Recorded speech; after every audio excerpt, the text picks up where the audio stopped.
Hey guys, this is Lala Legacy and welcome back to another episode of Boku no Shokora. So you can probably tell by my voice that I am actually very sick. So I actually sound a lot better right now than I did like 2 days ago. So anyways, let's go. Oh, there's the prologue. Story's beginning, huh? Actually, you know what? Let's do that.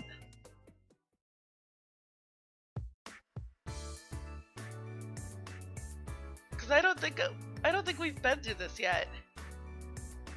On the corner of the shopping district of a certain town, a bored Takaomi waiting in his car during traffic glanced outside his window.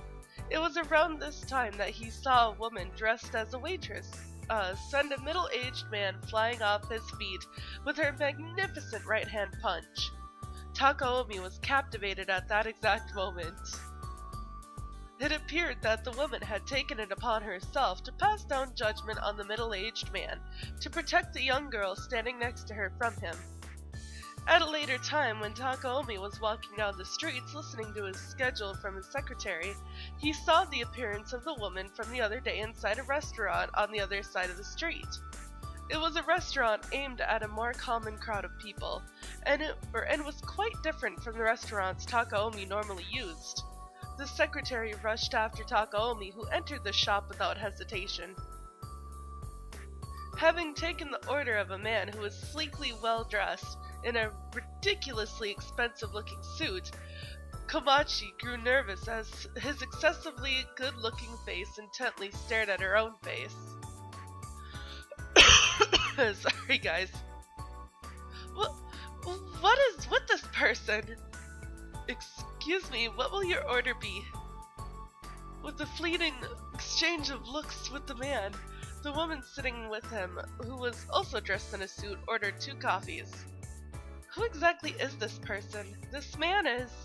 Pretty much like a rule, this type of person isn't usually seen coming into a restaurant aimed at normal people like this. His features gave the impression of someone with foreign blood, with his finely chiseled face and slender physique. His impressive and provoking green gaze only at Komachi. Or eyes gaze only at Komachi, sorry. I understand your order. It happened the moment that Komachi could no longer handle being there and tried to leave. Sorry. What's your name? It took her a moment to realize that it was her own name being asked for.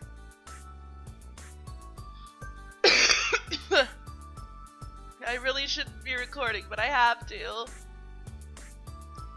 Despite being dumbfounded for a second, Komachi immediately pulled herself back together, somehow adorned a calm composure. She suddenly used work as an excuse to change the subject and left his table. I haven't talked this much since getting sick, so...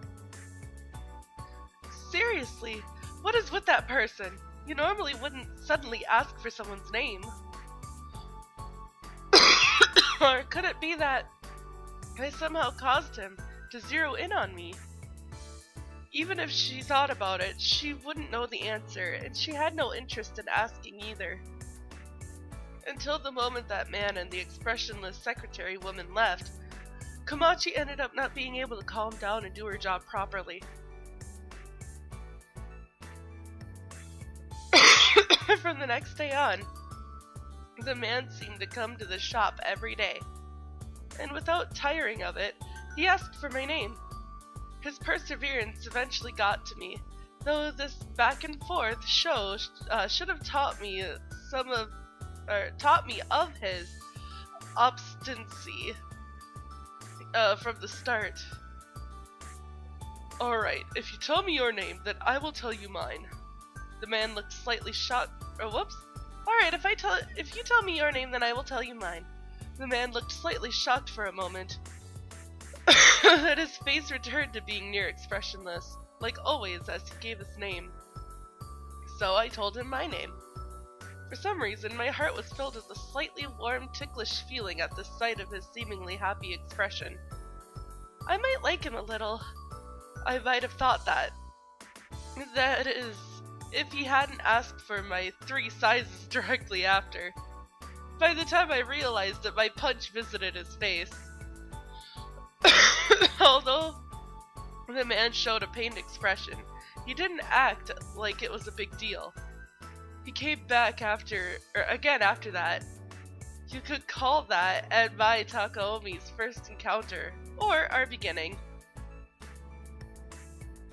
It was confirmed later on that the reason why he asked for my 3 sizes was so that he could send me clothes as a gift.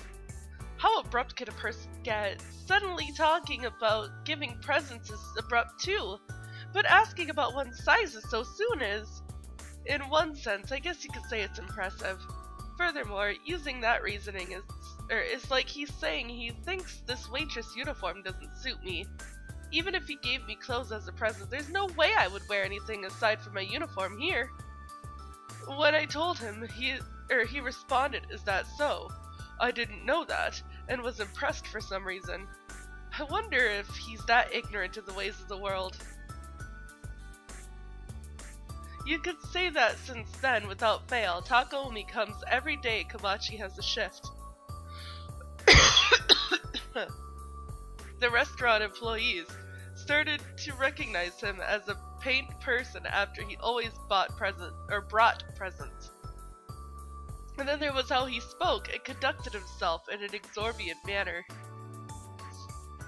But what is more painful is the fact that I'm being watched attentively by everyone with their half-hearted glances. Takomi's speech and conduct let everyone around them know that he favored Komachi. However, Komachi herself remained unsure of Takomi's intentions toward her, and never approached him herself. If Komachi is absent from work for a few days, he will say things like, "I missed you." When Komachi continues to only show stunned expressions, he will say things like, "I want to see more of your smiling face." Over and over, he will use words that are in every way meant for lovers.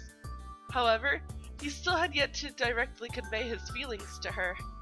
He had not yet used words such as like and love to convey those feelings to her. Without saying those essential words yet, he would often elaborately spin together sweet phrases. Thus, Komachi became unsure of what she should do. I could tell that he favors me. It's just that when something begins, there shouldn't be something there to let you know, or shouldn't there be something there to let you know it's beginning? To be safe, that's how it should be. There's an order to these things. That's why I can't understand that person. Like what he thinks of me. No, it's because I understand that. What am I supposed to say? He's a person whose thoughts can't be read at all. I can't let him get any closer to me. I'll stop thinking about this any further. Even Yota says that guy is dangerous and is worrying about me a lot. He said that he would come pick me up around the time work ends today. Although I forcefully shoved Takaomi out of my mind, when I realized it, I remember my exchange with Takaomi from yesterday and the feelings resurfaced. Takaomi didn't come today, even though he always comes despite me telling him not to. I feel depressed that he isn't here right now. I might have said too much, but that's because he said he wanted my handmade chocolate. Komachi didn't want to misunderstand things any further than she felt she already had. She hated the fact that she even briefly thought there may have been a chance Takaomi really did like her. That's why she said she wouldn't give him any chocolate, in a considerably strong tone of voice. Opening up her locker as she shakes off her thoughts, Komachi sees a single threat letter there. "I will exchange your younger brother back to you in return for your homemade chocolate."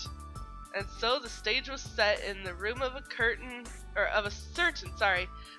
skyscraper building. And that was the prologue! Okay, yeah, as you can tell guys, I am super sick, so I'm gonna end this episode here.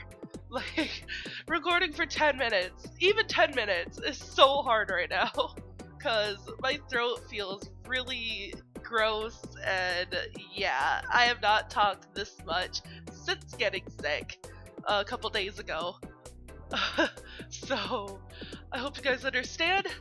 Hopefully I'll be better soon. Yeah, so hopefully you will only have like a couple of videos where I'm sick, like this. And yeah, so if you liked it, please give it a big thumbs up down below. And if you haven't already subscribed, by subscribing you're becoming part of a legacy.